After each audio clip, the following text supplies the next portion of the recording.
Como una sombra, el pasado puede seguirnos toda la vida, privándonos de la luz. ¿Será posible, después de tantos años, finalmente liberarse del dolor que llevamos en el pecho? Mi vida, desde la infancia, fue una danza silenciosa con esa sombra. Una danza que solo ahora, a mis 75 años, me atrevo a enfrentar de frente. Viviendo aquí en la Ciudad de México, en mi pequeño departamento, los recuerdos de Jalisco parecen distantes, cozy y reals, como un sueño que me ha atormentado por décadas. Las paredes, pintadas de un amarillo suave, contrastan con la tormenta que siempre ha existido dentro de mí. Miro las fotografías en el estante, rostros jóvenes sonriendo.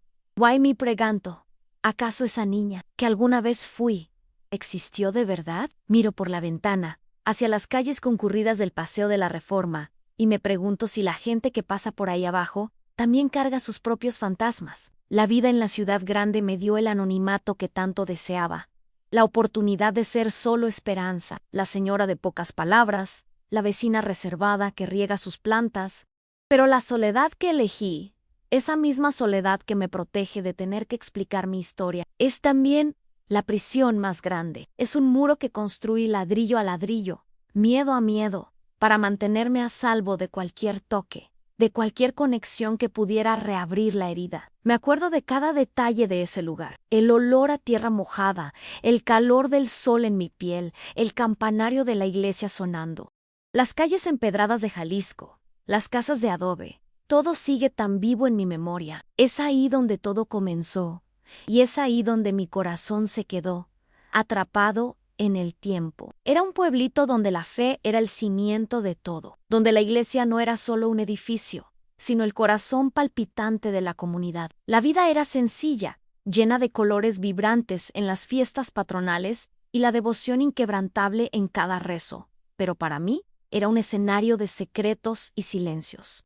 Antes de que nos metamos de lleno en esta historia, me encantaría saber tu nombre y desde dónde me acompañas. Qué padre saber que mis vivencias pueden tocar el corazón de tanta gente. Ojalá Dios te bendiga. Saber que puedo compartir esto con ustedes me da una fuerza que ni yo sabía que tenía. Me inscribo y sigo historias de superación, y eso me ayuda a no sentirme tan sola.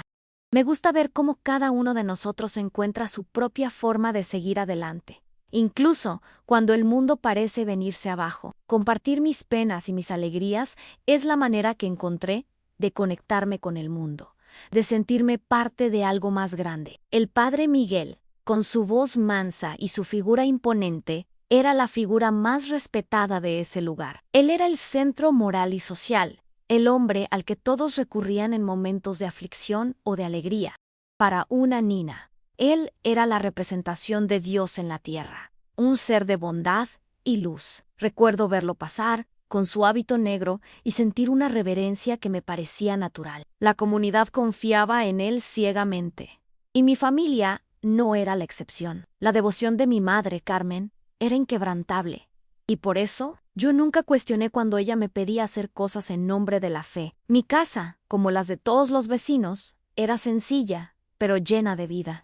Las ventanas siempre abiertas, dejando que el aire fresco circulara. Mi madre se encargaba de todo, del jardín a la cocina, y mi padre, Jorge, trabajaba la tierra, regresando a casa al atardecer, exhausto, pero siempre con una sonrisa para mí. Él era mi héroe, mi puerto seguro, un hombre de pocas palabras, pero de un amor inmenso. Su presencia era lo único que me hacía sentir completamente segura, completamente ahumado. Él me enseñó a amar la tierra y a respetar el trabajo, a ser fuerte y honesta.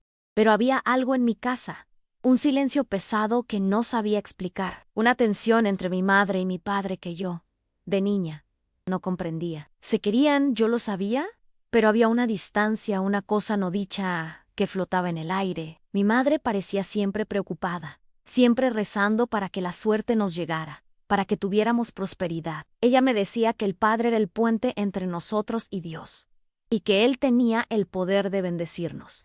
Yo, inocente, creía en cada palabra, ansiosa por ayudar a mi familia a tener una vida mejor. Me acuerdo del día en que todo empezó como si fuera hoy. El sol ya se ponía, pintando el cielo de naranja y morado. Mi mamá me llamó a su lado y con una voz dulce me dijo que el Padre quería verme. Dijo que era una bendición, un privilegio, una forma de mostrarle a Dios que éramos dignos de su gracia. Ella parecía tan segura, tan devota, que no tuve el valor de cuestionarla. La seguí en silencio, de la mano, rumbo a la parroquia. El aire estaba pesado, pero yo no me daba cuenta. El miedo aún era una semilla que apenas había sido plantada en mi corazón. Ese día, el mundo que yo conocía, el mundo de los juegos y de las canciones de cuna, comenzó a derrumbarse. La luz de la iglesia, tan cálida en las misas, parecía fría y distante. La voz del Padre, antes tan mansa, ahora sonaba extraña. La presencia de mi mamá, que antes me daba seguridad, ahora me causaba una sensación de abandono. Era como si, por un momento, la mano que me guiaba ya no fuera la de mi madre, sino la de un destino que yo no había elegido. Y fue ahí, en ese lugar sagrado, donde mi inocencia fue robada, con la complicidad de quien debía protegerme. A los 75 años, el espejo me muestra a una mujer que carga la historia en las arrugas. Mis cabellos, antes castaños y abundantes, ahora son una corona plateada. Las manos, que un día fueron pequeñas y ansiosas, hoy son fuertes, con venas que cuentan una vida de trabajo y silencio. Pero la parte de mí que menos ha cambiado son los ojos. Todavía guardan el miedo de la niña de 12 años. Un brillo de tristeza que por más que intente esconder, siempre está ahí. Mi piel, marcada por el tiempo y el sol de Jalisco, es un lienzo de recuerdos. Sin embargo, por dentro, sigo siendo aquella niña que soñaba y que fue obligada a callar la voz y los sentimientos, y que aún hoy vive con el eco de un dolor que nunca fue dicho en voz alta. En ese tiempo, yo era una niña tímida, que hablaba bajito y prefería la compañía de los libros. Tenía una imaginación fértil y pasaba horas inventando historias y escenarios en mi cabeza, lejos de la realidad que me rodeaba. Mi mamá, Carmen, era una mujer de fe profunda, pero de un amor que parecía condicionado. Era como si me quisiera, pero de una forma que yo tenía que ganarme, que tenía que merecer. Era el sol de nuestra casa, pero un sol que a veces quemaba en lugar de calentar. La respetaba, pero la verdad es que nunca me sentí completamente a gusto cerca de ella. Mi papá, Jorge, era mi mundo. Fuerte como un roble, me enseñaba a ver la belleza en la simplicidad, a encontrar la paz en el trabajo de la tierra. Me protegía del mundo con la fuerza de sus brazos, pero era incapaz de protegerme de lo que sucedía dentro de nuestra propia casa. Su mirada, cariñosa y protectora, me daba la sensación de que yo era lo más importante de su vida, y eso me daba una seguridad que no sentía en ningún otro lugar. Por eso, la vergüenza que yo sentía de no poder devolverle ese amor, de no poder ser la hija perfecta, me consumía. Creía que de alguna manera yo era la causa de su tristeza, y eso me destrozaba por dentro. Mi motivación en la vida siempre fue la búsqueda de la paz. Una paz que, creía, solo podría ser encontrada a través del aislamiento. Aprendí, muy joven, que la cercanía con las personas era peligrosa, que la intimidad era una puerta al dolor. Por eso, evité amistades profundas, relaciones amorosas, cualquier cosa que pudiera forzarme a revelar quién realmente era. Construí una vida entera alrededor del silencio, de la discreción, de la invisibilidad. Me mudé a la capital para ser un rostro más en la multitud, para ser invisible. Mis vulnerabilidades eran innumerables. Tenía un miedo irracional al tacto, el abrazo de un amigo, un apretón de manos. Todo me causaba una incomodidad profunda. Mi voz se volvía un susurro cuando tenía que hablar de cosas importantes, y prefería huir de un enfrentamiento a tener que defender mi punto de vista. La culpa, como un veneno, me corroía por dentro, haciéndome sentir indigna de cualquier felicidad. Mi mayor vulnerabilidad era la creencia de que yo era la única responsable de todo lo que había sucedido, la creencia de que yo era la culpable por haber destruido a mi familia. Deseaba, por encima de todo, olvidar. Quería que el pasado fuera solo un mal sueño, un recuerdo distante que pudiera guardar en una caja y enterrar para siempre. Mi mayor deseo era ser libre. libre para amar, libre para vivir, libre para ser quien quisiera ser, sin el peso de la historia que cargaba. Quería poder mirar mi pasado y ver la fuerza que tuve para sobrevivir, en lugar de ver la debilidad que me hizo ceder. Quería poder perdonar, no a los demás, sino a mí misma, por haber sido una niña asustada que no supo defenderse. La soledad, para mí, era un escudo. La elegí como una forma de protegerme, de blindarme del mundo y de evitar el dolor. Pero, con el tiempo, se convirtió en una cuchilla afilada que me cortaba de adentro hacia afuera. Tenía amigos, sí, pero eran amistades superficiales, construidas sobre el miedo a ser vista de verdad. Me reía de los chistes, pero mi corazón estaba siempre en otro lugar, lejos de Ale. La soledad que buscaba para protegerme era la misma soledad que me aislaba y me impedía tener una vida plena. Mi vida estaba hecha de rituales. Levantarme temprano, tomar mi café, regar mis plantas. Mantenía mi casa impecable, como si el orden externo pudiera compensar el desorden que había dentro de mí. Mi mayor miedo era que alguien pudiera ver mi dolor, pudiera ver a la niña asustada que aún era. Me escondía detrás de una fachada de serenidad, de una rutina inquebrantable, para que nadie pudiera sospechar del terremoto que devastó mi alma. Amaba a mi padre de una forma que me dolía. Él era la única persona en el mundo que sentía que me quería de verdad, sin condiciones. Lo veía como un hombre de principios rígidos, que valoraba el honor y la honestidad por encima de todo. Por eso, la reacción de él al descubrir la verdad me aterrorizó. Ese acto de violencia, la rabia que explotó de dentro de él, me hizo creer que yo lo había decepcionado. La violencia no solo destruyó al padre, sino que plantó en mí la culpa de haber provocado la ruina de mi héroe. Nunca me permití tener una relación amorosa duradera. Siempre me alejaba cuando la intimidad comenzaba a profundizarse. El miedo a ser tocada, a ser vista, a ser vulnerable, era mayor que el deseo de amar y ser amada. Me convencí de que no era digna de amor, de que mi historia me marcaba para siempre, haciéndome incapaz de construir una familia. Y así me aislé, alejándome de todos, convirtiéndome en una isla, sola en medio del mar. Poco a poco, mi yo de 12 años fue siendo sustituido por un yo adulto, pero el miedo y el trauma seguían ahí.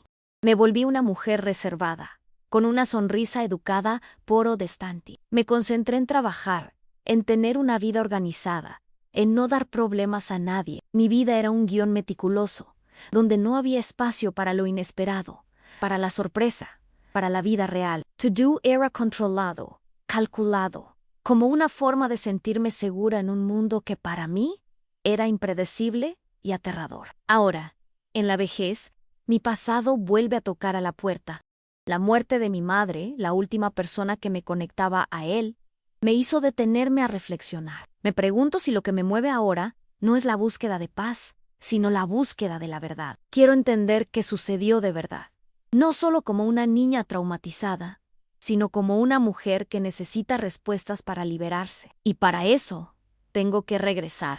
Tengo que revisitar mis recuerdos, tengo que enfrentar los fantasmas que me han atormentado toda la vida.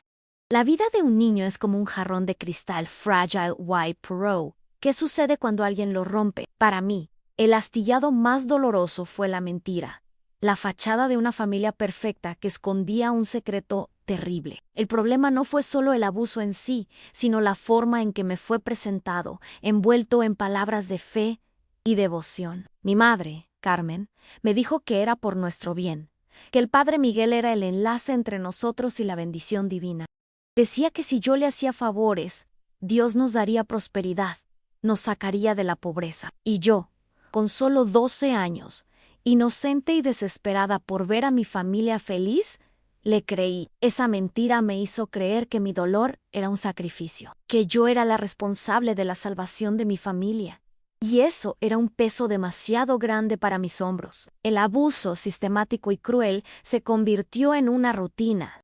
Tenía que ir a la parroquia silenciosamente para encontrarme con el padre bajo la excusa de que estaba aprendiendo a rezar. Me tocaba de una forma que me hacía sentir sucia, y yo me sentía impotente, sin saber cómo defenderme. Mi madre me esperaba fuera, con una sonrisa de aprobación, como si yo hubiera hecho la cosa más noble del mundo. El dilema era cruel en un lugar de santidad. Yo era profanada. En nombre de Dios, yo era usada.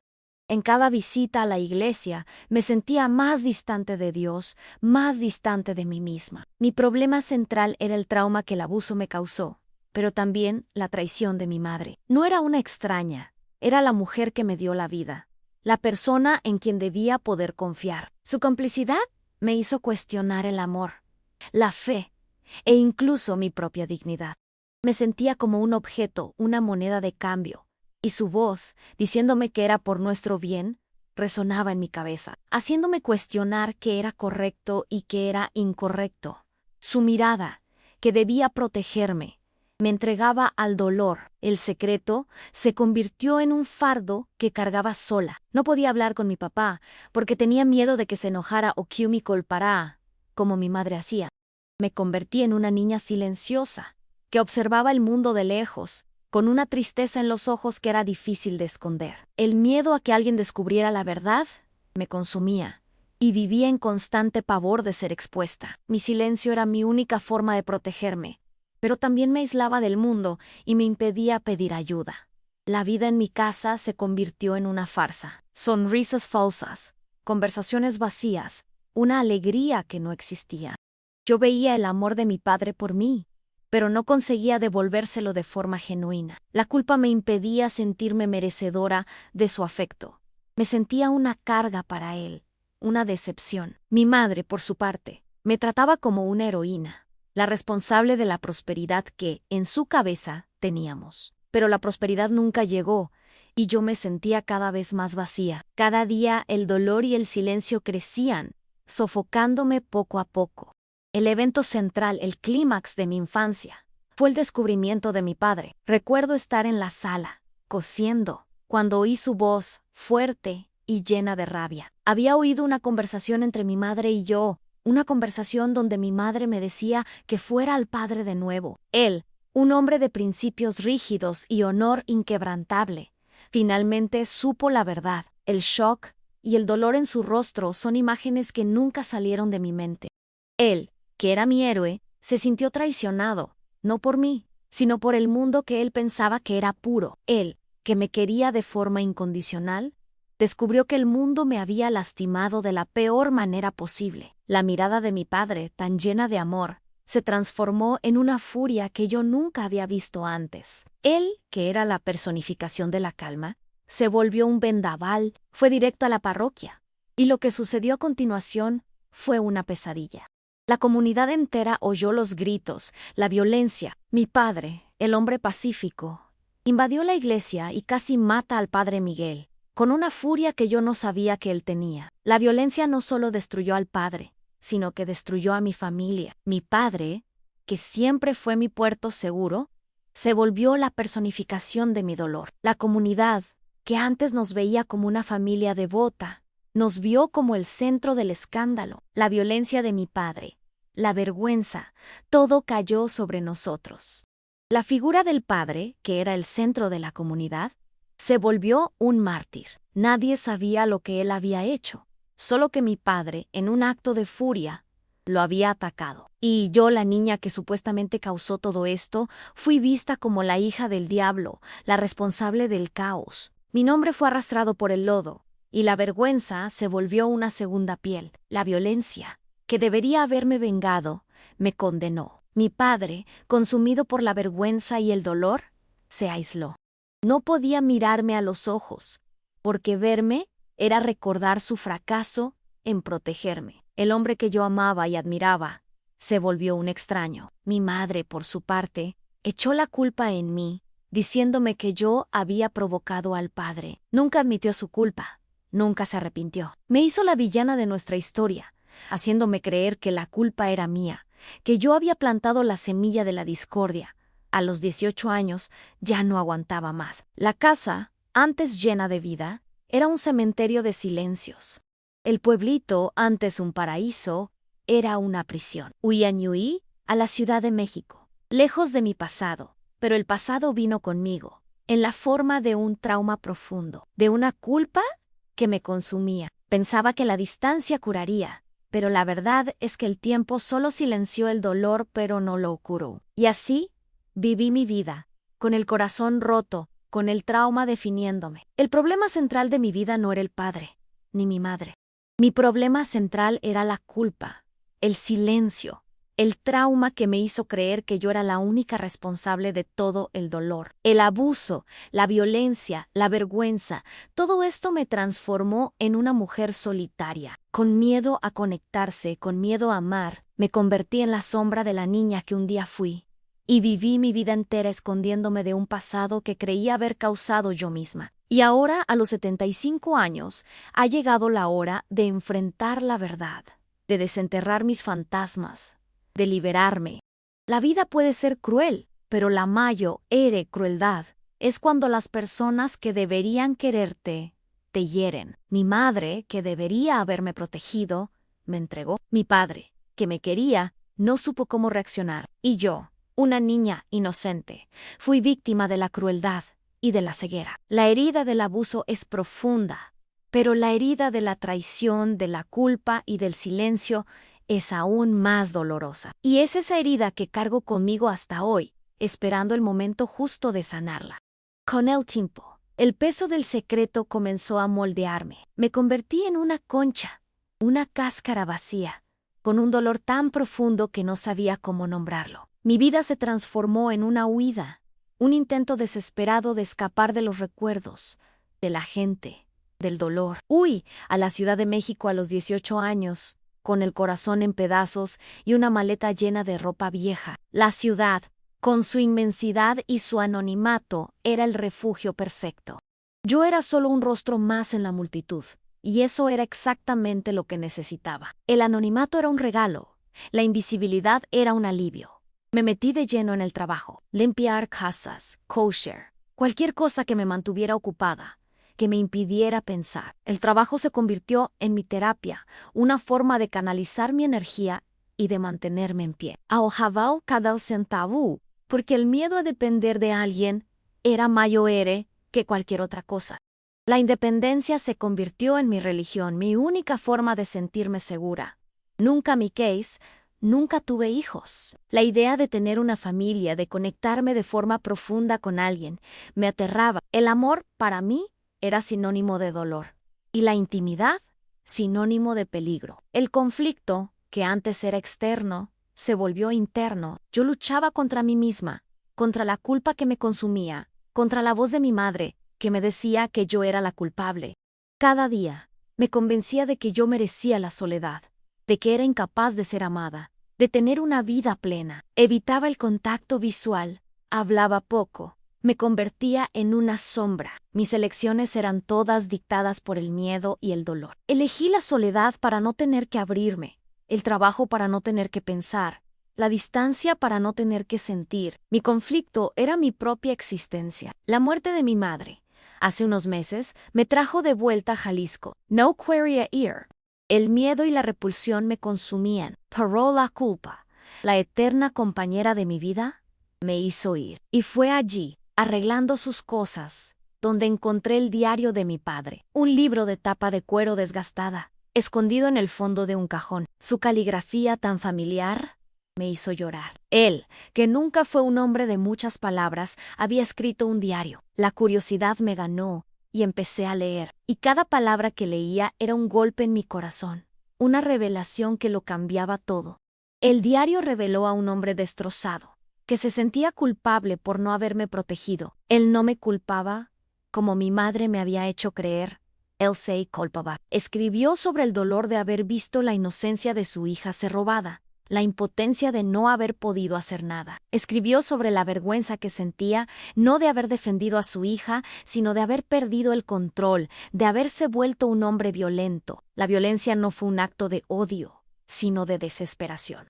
Y escribió sobre el amor, sobre cómo me amaba más que a nada en el mundo, y cómo mi huida lo partió. Con cada página del diario, mi visión sobre mi padre y sobre mí misma cambiaba. La culpa que yo cargaba, la culpa de haber causado la ruina de mi familia, de haber hecho sufrir a mi papá, empezó a desmoronarse. Sus palabras eran un bálsamo para mi alma herida. Me amó, Me protegió, me defendió y sufrió en silencio, al igual que yo. El diario era su voz, diciéndome que no era mi culpa que yo era amada. Y esa verdad, esa simple y pura verdad, me liberó de un dolor que cargué toda la vida. Mis elecciones, las que hice para protegerme, fueron lo que me mantuvieron a salvo, pero también lo que me aisló. Ahora, con la verdad del diario en mis manos, me pregunto si la soledad que elegí no era una prisión que yo misma construí. Mi vida entera fue una reacción a una mentira. Y ahora que la mentira fue revelada, ¿qué hago? ¿Qué hago con esta nueva verdad? ¿Qué hago con el resto de mi vida? El dolor todavía está ahí, pero la culpa, ¿es así? Empezó a desaparecer. Cuando el dolor es tan grande, uno busca una forma de sobrevivir. Para mí, fue el silencio. Creía que si no hablaba de lo que pasó, el dolor desaparecería, que si ignoraba el pasado, dejaría de perseguirme. Pero la vida me enseñó que el dolor, cuando no es enfrentado, se vuelve una sombra que nos sigue para siempre. La lectura del diario de mi padre, su voz diciéndome que no era mi culpa, me hizo darme cuenta de que el silencio no era un escudo, sino unas esposas, y que para ser libre, yo tenía que romper esa cadena. El conflicto se intensifica cuando me doy cuenta de que el diario no es el final, sino el comienzo.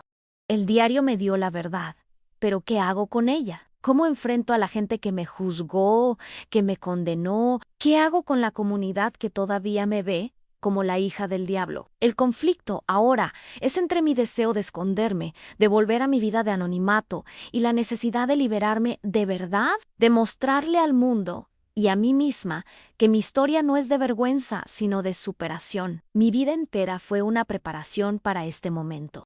Mis elecciones, mis miedos, mis vulnerabilidades, todo me llevó a este punto. La soledad que elegí, la distancia que creé, todo eso me dio la fuerza para enfrentar mi pasado. La lectura del diario fue el primer paso, la primera grieta en el muro que construí. Y ahora, con la verdad en las manos, tengo que decidir si voy a dejar que el muro se caiga, o si voy a esconderme detrás de él para siempre. Mi conflicto se volvió una elección a la elección entre la libertad y la prisión.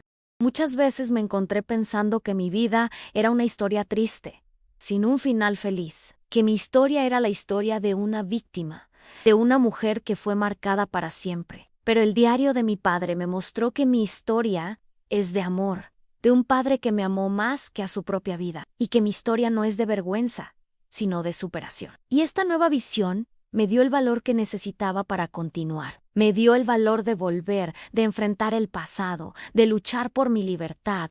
Me pregunto, ¿acaso mi madre sabía lo que estaba haciendo? ¿Acaso era solo una mujer desesperada por prosperidad? El diario no responde a esa pregunta, pero me da la oportunidad de liberarme de la rabia, del resentimiento. Me da la oportunidad de perdonar. Tal vez no a ella, sino a mí misma. Me da la oportunidad de verme como la hija amada de un hombre honrado, y no como la hija del diablo. Y esa es la mayor liberación de todas. Cuando el sol se pone y la ciudad entera se calma, tomo el diario de mi padre y lo leo de nuevo. Cada palabra, cada frase, me conforta, me tranquiliza. Es como si él estuviera aquí, conmigo, abrazándome. Y yo, que siempre tuve miedo del tacto, me permito ser tocada por sus palabras. Es un proceso lento, pero me siento más fuerte, más viva. El dolor no desapareció, pero la culpa, es así, se está yendo, y con ella, la esperanza, que pensé haber perdido para siempre, está volviendo. Es una sensación extraña, pero que me llena de vida. Es curioso cómo la vida nos da lo que necesitamos, en el momento en que lo necesitamos. La muerte de mi madre, el dolor del regreso, el diario de mi padre. Todo se alineó para que yo pudiera, finalmente, empezar a sanar. Soy una mujer de 75 años, pero me siento como una niña de 12 años, que está aprendiendo a andar de nuevo. Y ahora, con la verdad en las manos, tengo que dar el próximo paso. Tengo que volver a la iglesia, tengo que enfrentar el fantasma del pasado, tengo que liberarme de una vez por todas. Y eso, lo sé, es lo que me espera. Órale, es chistoso cómo la vida nos sorprende, ¿verdad? De repente, una historia que parecía tener solo tristeza, toma un nuevo rumbo. Si esta historia te está tocando de alguna manera, Cuéntamelo aquí en los comentarios. Y si tú también estás en esa jornada de descubrir la verdad y liberarte, suscríbete para no perderte los próximos capítulos. Eso me ayuda a seguir compartiendo. Vamos juntos, porque la vida, incluso con sus dolores, tiene de esos giros inesperados. El punto de quiebre en mi historia no fue el descubrimiento del diario, sino a lo que me impulsó a hacer. Las palabras de mi padre, diciéndome que no era mi culpa, me dieron la fuerza para volver a Jalisco. El diario, que fue la llave de mi pasado, me llevó de vuelta al lugar donde todo comenzó. El entierro de mi madre, el dolor, todo se volvió un segundo plano. Mi objetivo ahora era encontrar la paz, la liberación que tanto anhelaba, y para eso tenía que volver a la iglesia, al lugar donde mi dolor nació. La decisión de volver fue el primer paso, la primera grieta en el muro que construí a mi alrededor. La iglesia, ahora, parecía tan pequeña. La luz del sol entraba por la ventana, iluminando el polvo que danzaba en el aire. El olor a incienso, el sonido de la campana, todo me transportaba de vuelta en el tiempo. Pero esta vez, yo no era la niña asustada, sino la mujer que había regresado para enfrentar sus fantasmas. El párroco, un joven padre de ojos bondadosos, me saludó con una sonrisa. Al conversar, me di cuenta de que la comunidad aún se acordaba de ese día, pero la historia fue distorsionada. La violencia de mi padre opacó el abuso. El padre Miguel, mi verdugo, fue recordado como un mártir, una víctima de un hombre loco. Y yo, la hija del diablo, la causa de todo el escándalo, nunca fui perdonada. La revelación fue un golpe en el estómago. La comunidad me juzgó, me condenó, por algo de lo que ni siquiera sabían la verdad. Se aferraron a la violencia de mi padre, pero ignoraron el dolor de la niña que la causó. La vergüenza que yo sentía, la vergüenza de haber sido la causa de todo, era en realidad la vergüenza de haber sido la víctima. Y esta nueva perspectiva me golpeó con la fuerza de un rayo. Yo, que viví la vida entera con miedo de ser juzgada, descubrí que ya había sido juzgada y condenada por algo que no tenía control. Mi vida entera fue una reacción a una mentira que la comunidad entera creyó. El diario de mi padre se volvió mi arma. Lo releía. Sus palabras me reconfortaban, me daban la fuerza que necesitaba para continuar. Me dijo que me amaba, que se arrepentía de no haberme protegido, que su violencia fue un acto de desesperación y de amor. Y yo, que pensaba haberlo decepcionado, me di cuenta de que él era mi mayor aliado. Su acto de furia, que pensé que me había condenado, fue en realidad un acto de protección. Y esta nueva verdad me dio la fuerza para luchar, para romper las cadenas de la culpa. Mira, es en momentos así que uno entiende qué es ser de verdad. Esta jornada no es solo sobre el pasado, es sobre el futuro que podemos tener. Si tú también estás buscando tu verdad, suscríbete.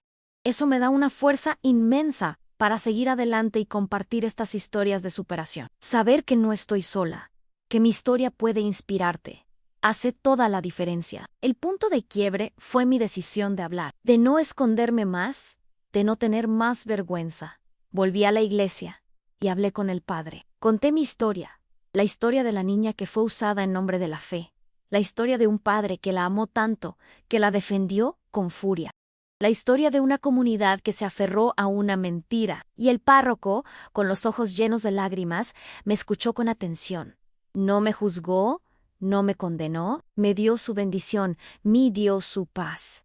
El diario de mi padre era la prueba. La verdad, que cargué en secreto toda mi vida, finalmente estaba a la luz del día. Mi historia, que pensaba que era la historia de una víctima, era en realidad la historia de una sobreviviente.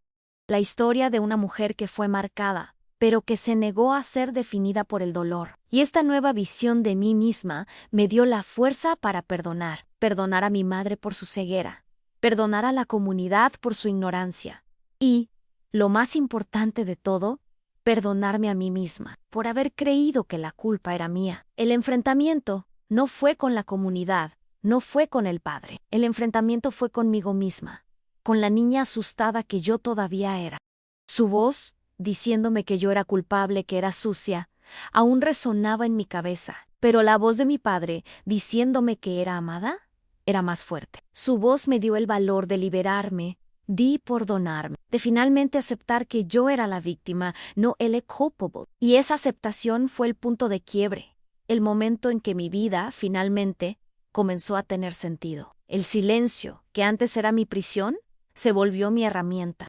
Conté mi historia, no con rabia, sino con una calma que me sorprendió. No quería venganza, quería paz. No quería que la comunidad me perdonara. Quería perdonarme a mí misma. Quería que mi historia fuera una fuente de sanación, no de dolor. Why me silenció, que antes me sofocaba. Me dio la fuerza para hablar. Me dio la fuerza para liberarme. El punto de quiebre, entonces, fue mi decisión de liberarme. La decisión de no esconderme más, de no tener más vergüenza.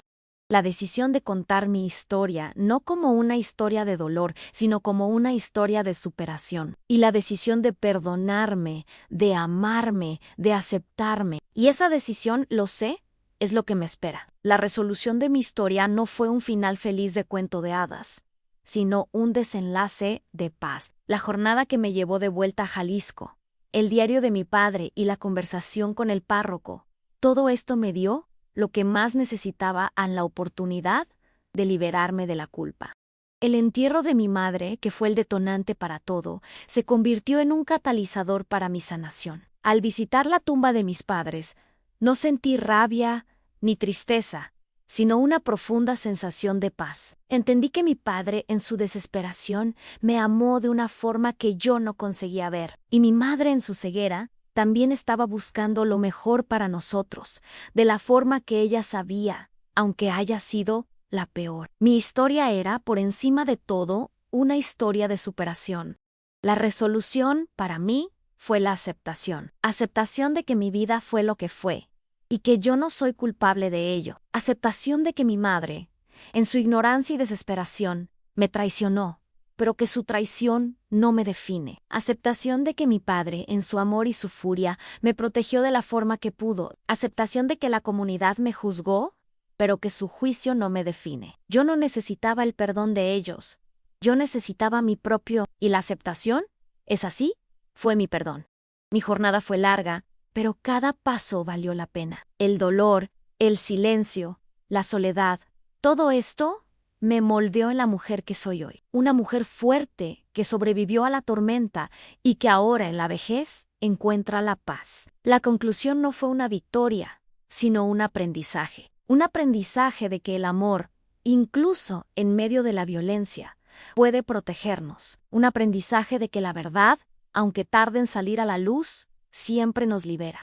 Y un aprendizaje de que el perdón a nosotros mismos, es la cosa más importante de todas. Cuando el sol se ponía en Jalisco, pintando el cielo de naranja y morado, volví a la parroquia, no para tener miedo, sino para dar las gracias. Dar las gracias al párroco por haberme escuchado, por haberme dado la oportunidad de contar mi historia. Dar las gracias a Dios por darme la fuerza de sobrevivir. Dar las gracias a mí misma por haber tenido el valor de volver y de enfrentar mi pasado. La iglesia, que antes era un lugar de dolor y de vergüenza, se volvió un lugar de paz y de redención, y mi corazón, que antes era una concha vacía, ahora estaba lleno de esperanza. La resolución de mi historia fue mi liberación, la liberación de la culpa, de la vergüenza, del dolor, la liberación que busqué toda la vida, y que solo ahora, en la vejez, encontré. La vida, con sus curvas y sus giros, me dio la oportunidad de reescribir mi final. Y mi final, lo sé, es un final de paz. Soy una mujer de 75 años, pero me siento como una niña que acaba de nacer, llena de esperanza y de vida. El pasado ya no me define, y el futuro, ese sí, es mío. Gracias por oírme, por acompañarme en esta jornada. ¿A poco que no es increíble? Esta historia me liberó, y espero que de alguna forma toque el corazón de ustedes también. Si te tocó, si te dio un poco de esperanza, considera suscribirte, contarme tu historia aquí en los comentarios y compartirla con quien más la necesite. La sanación puede ser silenciosa, pero no tiene por qué ser solitaria. Que Dios los bendiga a todos. Y así, mi historia llega a su fin, no con tristeza, sino con un sentimiento de realización.